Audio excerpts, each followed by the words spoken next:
Hi, I'm Peter Franson from christiangeekcentral.com and Spirit Blade Productions. Welcome to part one of our look at Infinite Crisis, a major DC crossover event that rewarded fans of the 1980s crossover Crisis on Infinite Earths with some major dorky callbacks. So be sure to check out that early installment of this Essential Issues series on the Christian Geek Central YouTube channel if you haven't watched it yet.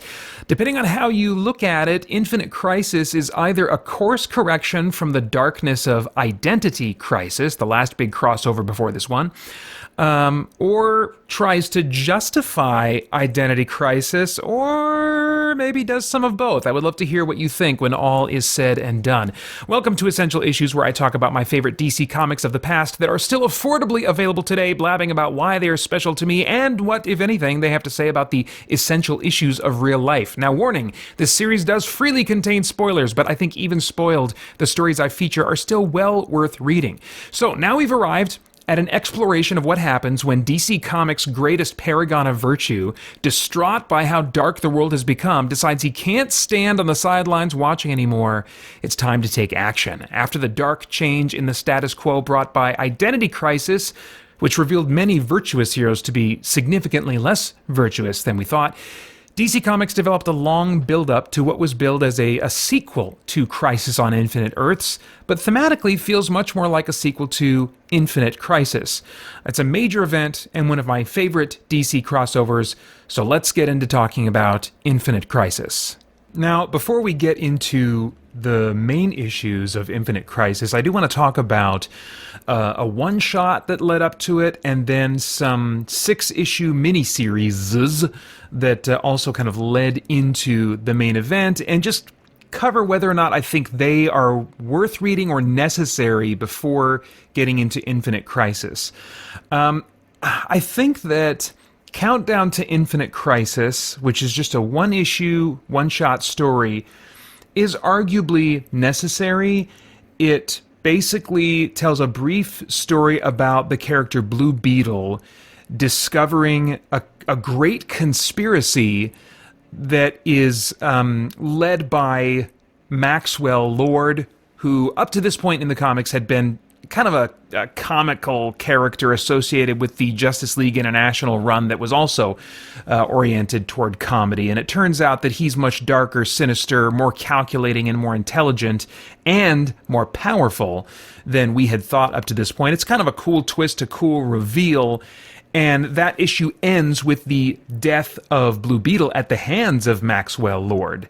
This then, I think, most directly leads into the Omak Project, which is one of these miniseries, 6 issues long, that talks about and kind of describes this satellite system that Batman created because of the paranoia he understandably felt at having discovered that his mind had been wiped partially by the Justice League to cover up their mind wipe of Dr. Light back in Identity Crisis. The Omak androids or symbiotes or whatever the heck they are, these cybernetic things that kind of possess regular people, do play a significant role in Identity Crisis. And so I think the Omak Project I would describe as recommended reading. I mean, all of these miniseries are tying together the events of Identity Crisis with Infinite Crisis. They develop some of the fallout from Identity Crisis that really brings the world to the chaotic and darker place that it is, which is really the major motivation, the major catalyst for the events of Infinite Crisis. And so, I mean, I think on some level, most if not all of these miniseries are worth reading. None of them I don't think are quite necessary, but Omak would be one that I would say is highly recommended. Or the Omak Project, sorry. and definitely Countdown to Infinite Crisis as well. It's also worth mentioning that along with the Omak Project, as part of your reading of the Omak Project, you should be ready to read a story called Sacrifice, which takes place over several issues of the different Superman books, as well as one issue of Wonder Woman. And in that's some really pivotal stuff there. Basically, Maxwell Lord we discover is a very powerful telepath and has been and is basically able to take control of Superman and cause him to murder, whoever Max Lord wants him to murder.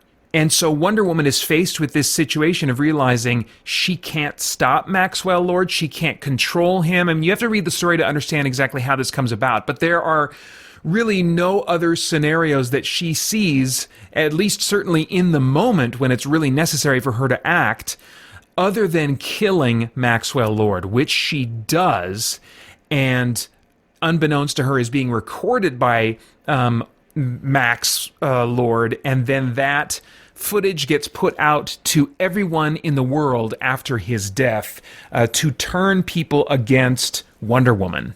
And that is a major catalyst, along with the other ones, for the events of Infinite Crisis.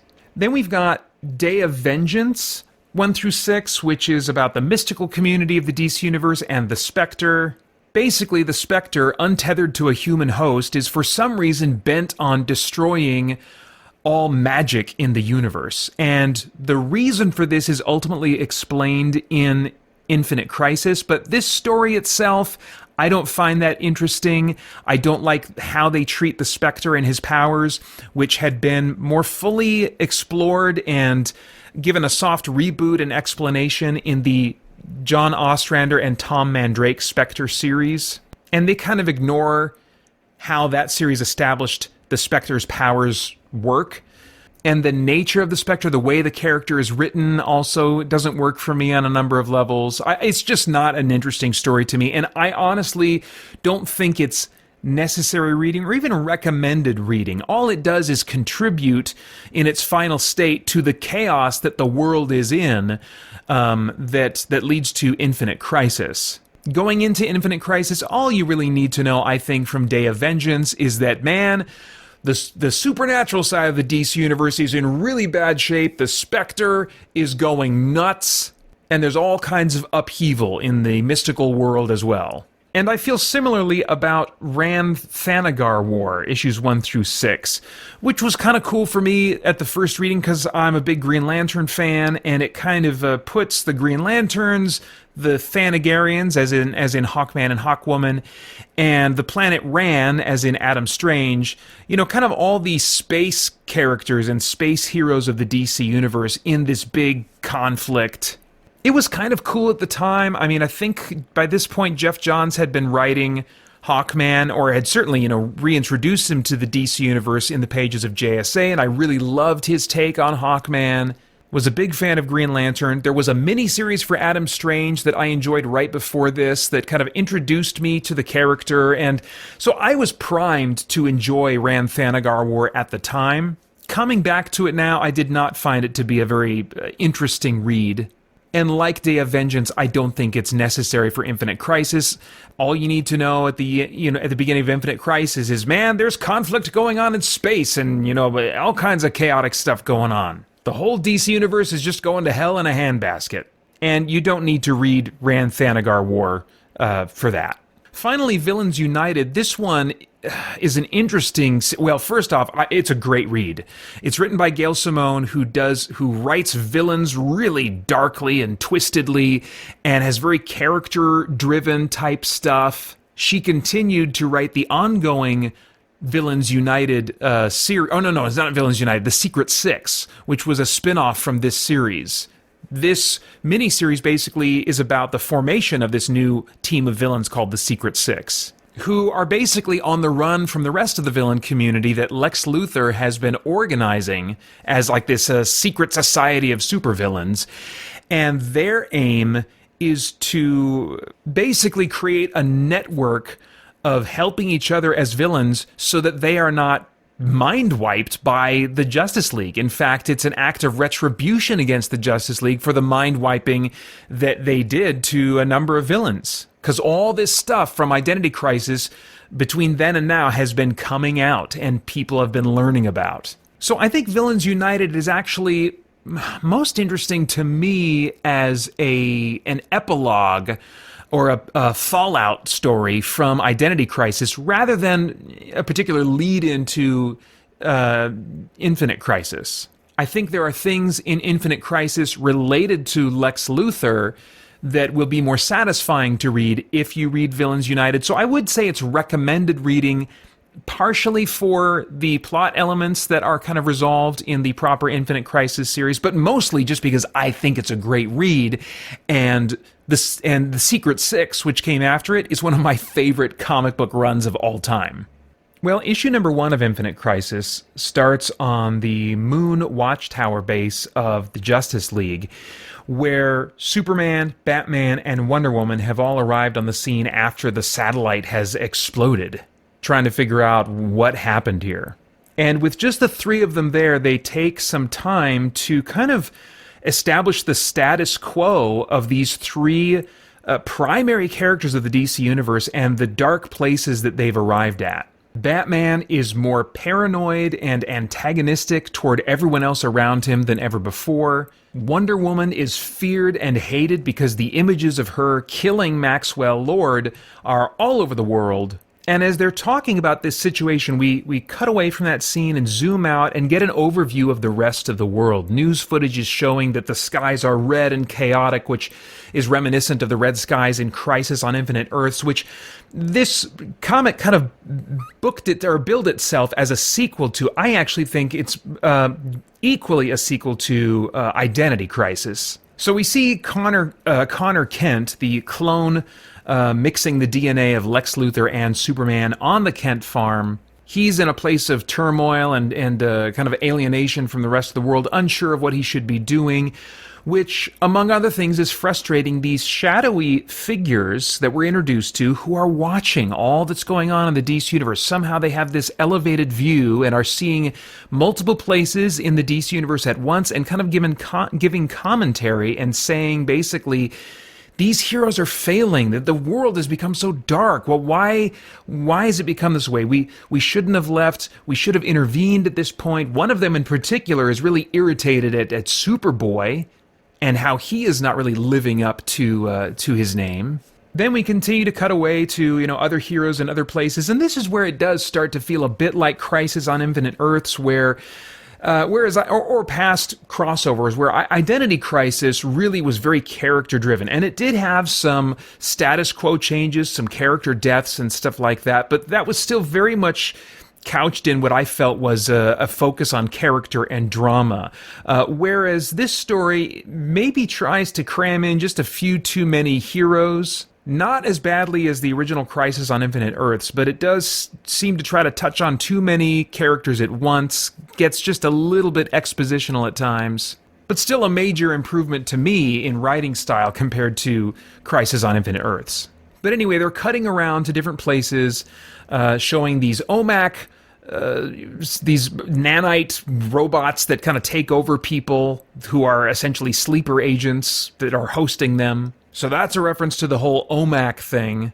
And Brother Eye, this satellite intelligence that Bruce Wayne created that now is gone rogue and is not responding to his commands anymore, but is in fact, as we learned in the Omak Project, working for Maxwell Lord and carrying out his wishes even after his death.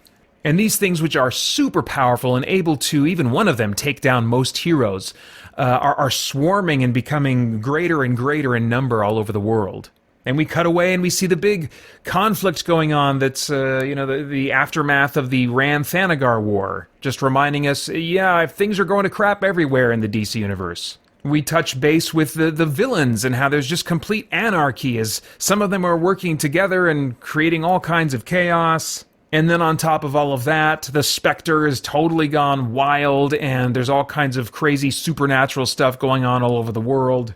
As a little side note and pet peeve, when there's some news coverage narration going on, they say something like, church officials deny the Pope believes that Revelations has begun. Well, first off, the book is Revelation, just there's no S at the end, and it feels a little weird to say that, Revelation has begun, rather than the events described in the book of Revelation. But, I don't know, maybe a newscaster would say that. However, I would think a newscaster would, maybe not put the S at the end of Revelation. It's a really minor gripe that I'm making, too much of, but it always is a little indicator to me like, oh, okay, let's not expect a whole lot of knowledge about the Bible from whoever's writing this. And in this case, it's Jeff Johns, who is a writer that otherwise, in almost all cases, I really enjoy reading. We've got some other things going on in this issue that feel a bit editorial, like they're going for some status quo changes, like the freedom fighters. They pretty much all get wiped out. They're a classic World War II team. And in kind of almost a single combat encounter, they are all killed, basically. Which seems like, okay, this is just to show that the situation is serious. We got to kill some characters, and I don't know, who cares about the freedom fighters? Maybe, I don't remember, maybe they were paving the way for this team to be rebooted, to be replaced with modern versions. I don't know. But in these big crossover, status quo changing events, it's pretty common to have some characters die. Then we cut back to Batman, Superman, and Wonder Woman, and the conversation turns to Superman and kind of how he is falling short and taking kind of a darker turn in recent days. Batman points out, that you're being too human, that you're Superman. And what he means by that is that Superman has been a figure of inspiration in the past, but Superman has not been that for a while. In fact, Batman very cuttingly says to him, let's face it, Superman, the last time you really inspired anyone was when you were dead. And there's a really painful silence as Superman takes that wound, as Wonder Woman just kind of looks down and says nothing. And then quietly the three just separate and go off to do who knows what. But this is a major break in the relationship. And at this point, we cut back to those shadowy figures overseeing everything, and one of them just realizes, you know what? Enough is enough. We have stood by and done nothing for much too long. It's time to intervene, and the figure starts punching at what looks like cracked glass or something that they're watching the DC Universe through. He's punching, and it starts cracking and breaking more, and as he's doing it, we see what looks like a Superman costume, and in the final page of the comic, we shockingly see that it's the Golden Age Superman. And behind him in the background, we see the Golden Age Lois Lane, his wife. We see Alexander Luthor in his metallic golden costume, and what looks like Superboy Prime.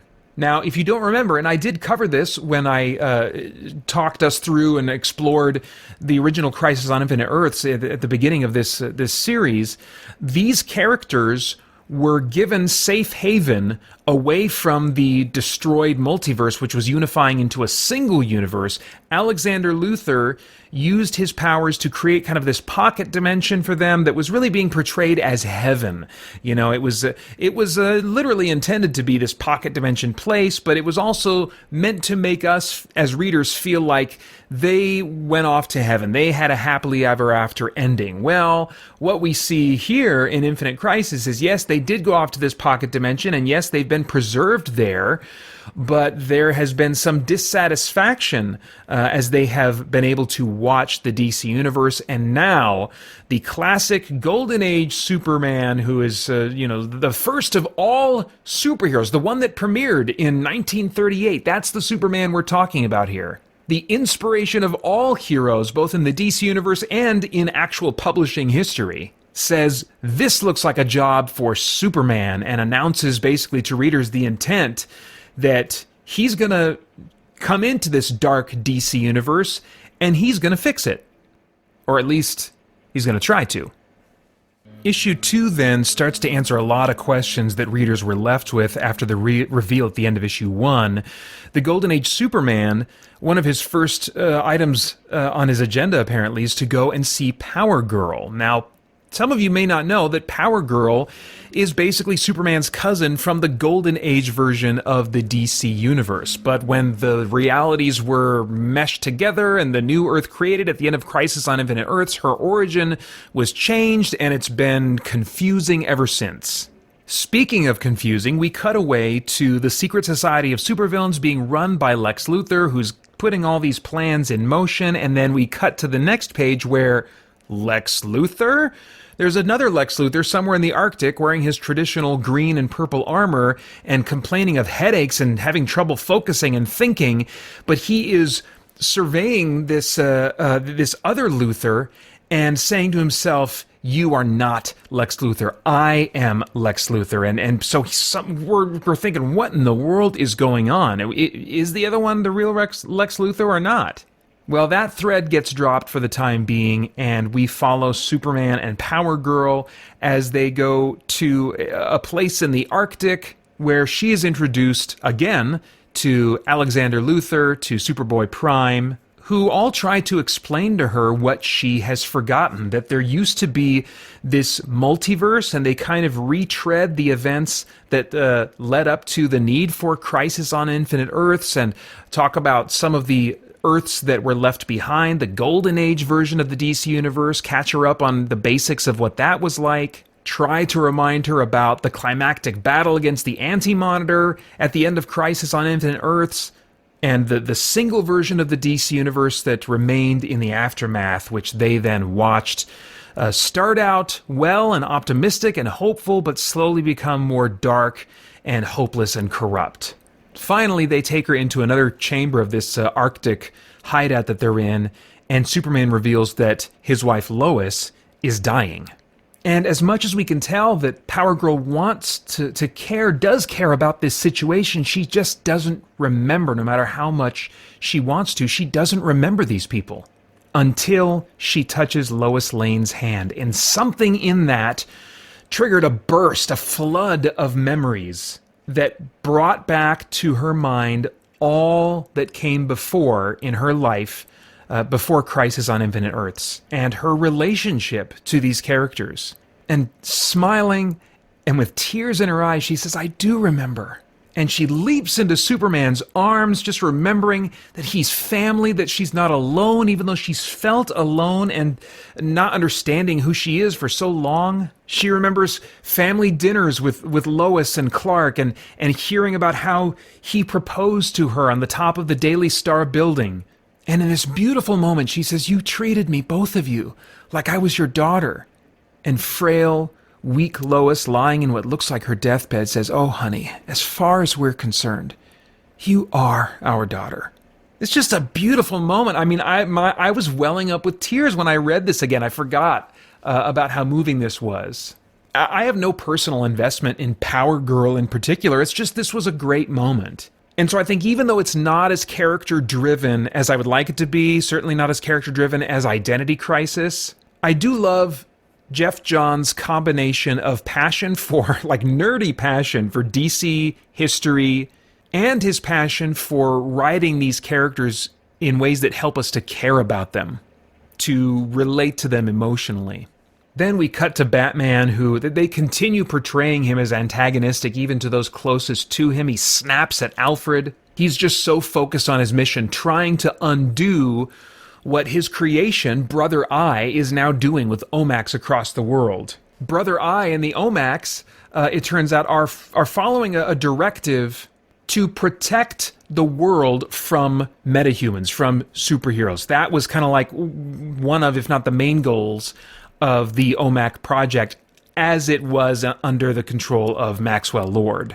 And so Brother Eye, having seen Wonder Woman kill Maxwell Lord, determined that Amazons were a threat. So now there's a major attack going on Paradise Island that Wonder Woman and the Amazons are trying to fend off. So as issue 2 closes up, we come back to the Golden Age Superman, Power Girl, and the others, and Golden Age Superman basically says what he intends to do. He comments on this dark world and how even the heroes are altering minds and doing horrible things and fighting each other.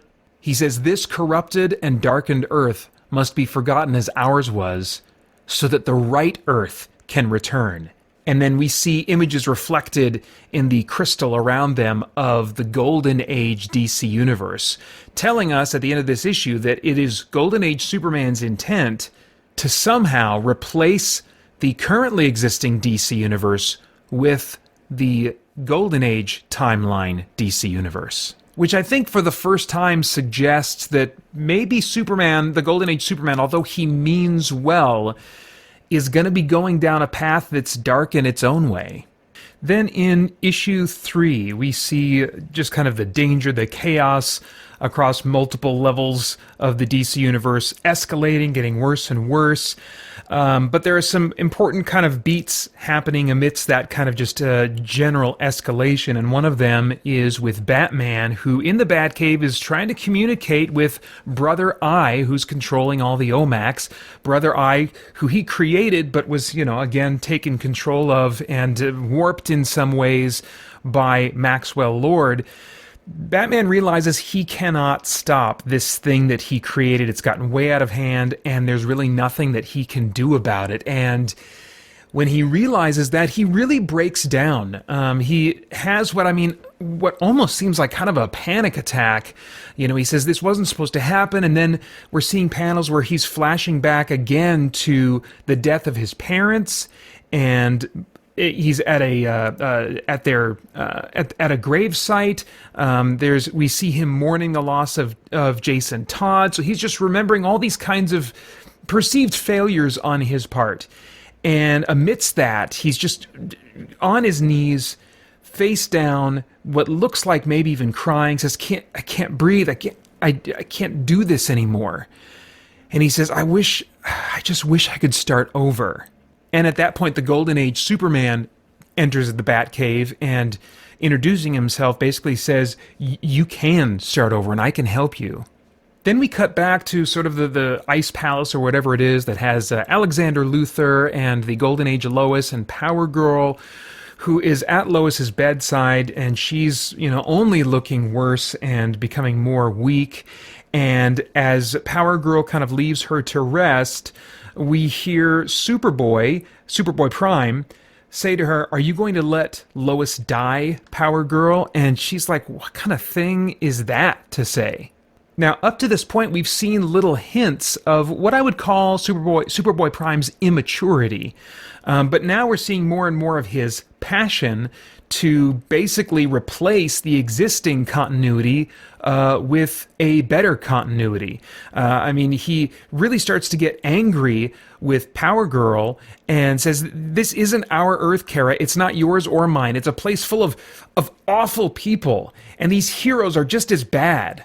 And I think it's interesting that at this point, there were a number of readers that felt the same way after the events of Identity Crisis, who just did not like how dark the DC universe had become and how arguably overly flawed so many of its paragons of virtue had become. And so in some ways, Superboy Prime is representing them. And when we later cut to a scene between the Golden Age Superman and Batman, we see something similar happening with the Golden Age Superman. He says, Earth 2 was a wonderful place, Bruce. It was full of hope and love, and the heroes acted like heroes. We made mistakes, but it was nothing like what's happening here. Things have gotten out of hand. You have. And Batman acknowledges that. But the Golden Age Superman is shown to not be right in all of his thinking. He does admit, when Batman asks, what happens to everyone on this Earth when yours comes back? Superman says that they'll be folded into its historical fabric, and Batman clarifies, you mean they'll die? And G.A. Superman says, no, they'll be replaced just as everyone on my Earth was, but they'll be better. I never lie, Bruce. And then Batman says, and what about Dick Grayson? You said this Earth corrupts everything. Is the Dick Grayson of my Earth a corrupted version of yours? And G.A. Superman stops, thinks, and then has to admit, no. Not everything in this DC universe is dark and grim. There are still points of light that are just as bright as they were in the Golden Age universe, and it would not be right to erase them and replace them with their Golden Age counterparts or something else. So we see in both Superboy Prime and in Golden Age Superman that although there are a lot of things that are better and brighter about the Golden Age continuity they come from, their view, their perspective on things is arguably a little too simplistic. Golden Age Superman seems to be realizing that, but Superboy Prime not so much. And I kind of wonder here, I don't want to read too deep into this, because doing so might put the editorial staff at DC more at odds in readers' minds who disliked Identity Crisis. But I wonder if this story was in some way meant to be a response to Identity Crisis, not merely a sequel to it, but a response as they saw that a significant number of readers were troubled or angered by the events of Identity Crisis and the fallout from that. Because what it seems to be saying here is it's acknowledging, yes, things are dark, and it's not good that things are dark. We have characters that are acknowledging that things are getting too dark. They're going off course from the way this world ought to be. And yet it's not going to be this complete course correction. There is no character that comes in and says, all this is wrong, and then the DC universe responds and says, you're right, let's make it all good again. That kind of character isn't injected into the story. The two main characters that enter this world and say something's wrong with it are Superboy Prime and Golden Age Superman. Superboy Prime, as we'll see going forward, has what is portrayed as a very naive view of good and evil. He's very immature, and he sticks to his guns, insisting this world has got to go, and the world that I want needs to replace it. Does that, in the writer's and editor's mind, represent a sector of the audience with an overly simplistic view? I don't want to suggest that. I wonder that, but I don't want to suggest that because, as I said, I think it unnecessarily puts readers at odds and puts us in the position of trying to read the minds of the writers and the editors at DC. But I will say that Golden Age Superman is clearly a character that we are meant to admire. I don't think we're meant to admire Superboy Prime at all in this story, but we are meant to admire the Golden Age Superman. And he comes into the story saying, this world has some major problems, and he is calling heroes, calling characters up to a higher standard. At the same time, he is recognizing the messiness of trying to pursue that. And I suspect that that is the heart that the DC writers and editors want readers to sync up with. That perhaps they wanted to say here that, yeah, we do recognize that this is darker, and we do want to have characters moving toward the light again, but we don't want to let go of the recognition that pursuing good is messy, and we are, all of us, flawed, and those flaws at some point are going to come into play. And that's a place where I am satisfied to read superhero stories.